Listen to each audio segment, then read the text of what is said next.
Most new founders think they're building a business, but what they're actually building, at least in the eyes of the government, is a tax liability with a logo. And before you've hired your first employee or shipped your first product, the clock on your compliance obligations is already ticking. Here's what nobody tells you at those startup pitch nights. The moment you form an LLC or S-Corp, you've just signed up for a relationship with the IRS that makes a bad lease agreement look romantic. Self-employment tax alone can hit you at around 15.3% on top of federal income tax. And that's before your state decides it wants a piece of the action too. The catalyst here isn't greed or bad luck. It's a fundamental mismatch between how founders think about revenue and how the government defines taxable income. You might be reinvesting every dollar back into the business feeling broke and still owe estimated quarterly taxes because profit on paper doesn't care about your feelings. Think of it like a treadmill that's always running slightly faster than you expected. And the first time you miss a quarterly payment, the IRS adds a penalty that feels less like a fine and more like a passive-aggressive note from a roommate you forgot to pay rent. The behavioral trap is that founders optimize for growth metrics while ignoring the tax liability column, which is the accounting equivalent of checking your Instagram likes, but never your bank balance.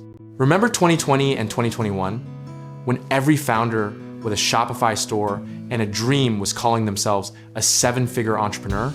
A lot of those same people were blindsided come April, because nobody warned them that $100,000 in gross revenue does not mean $100,000 in your pocket after Uncle Sam sends his invoice. The optimism of early traction is real, but so is the tax bill that arrives just as your growth stalls and your runway shortens. Psychologically, this is where conviction starts to crack. You believed in the business, you bet on yourself, and then a 5-figure tax surprise hits you like a plot twist nobody asked for. Experienced operators will tell you, and this is practically gospel in founder communities, that cash flow and tax planning are the same conversation, not two separate ones. Here's the broader pattern. Every generation of founders underestimates compliance costs in the early stage, then overcorrects in panic, then eventually finds a rhythm it's as predictable as a crypto bull run, followed by someone losing their savings. The communities that get this right, the second-time founders, the operators who've been around, they all say the same thing. Hire a CPA before you need one, not after you owe one. The biggest misconception floating around founder Twitter and startup Reddit is that you can just figure out taxes later. That's not a strategy. That's a deferred crisis with interest. Sales tax nexus laws, payroll tax deposits, state franchise fees, beneficial ownership reporting, these aren't optional extras. They're the operating system your business runs on, whether you've read the manual or not. Some founders hear compliance cost and picture a boring spreadsheet, but the reality is that missed deadlines can result in penalties, frozen bank accounts, and in extreme cases, personal liability that pierces right through your LLC like it isn't even there. The misconception that incorporation automatically protects you from everything is one of the most expensive myths in entrepreneurship. Structure matters, but process matters more. The practical lesson from every founder who's been through the fire is this: budget between 25 and 30% of net profit for taxes from day one, before you spend a single dollar on ads, tools, or that standing desk you don't need. Set up a separate tax savings account, automate the transfer the moment revenue hits, and treat that money like it was never yours, because technically, a portion of it never was. Disciplining your financial process is worth more than any growth hack, any viral campaign, or any pitch deck that uses the word disruption more than twice.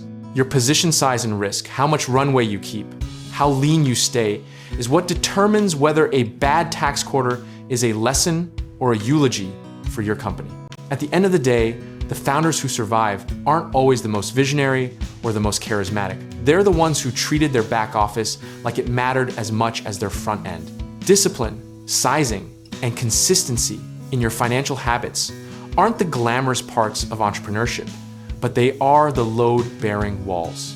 And here's the thing, you can actually be at peace with any outcome when you've done the preparation correctly, because preparedness transforms uncertainty from a threat into just another variable you've already accounted for. The founder who budgets for taxes builds a compliance calendar, and works with a real professional isn't just protected, they're confident in a way that no pitch coach can manufacture. So take this not as a warning, but as an invitation to be the kind of operator who doesn't get surprised by systems that were never hiding from you in the first place. The tax code is dense and annoying, but it is not a conspiracy. It's a set of rules that rewards the people who actually read them. Whether you're just getting started or already scaling, if you want help navigating the financial and structural side of building something real, check out our links in the description below. We can connect you with resources in real estate investing, home contracting work, and lenders who actually understand founders.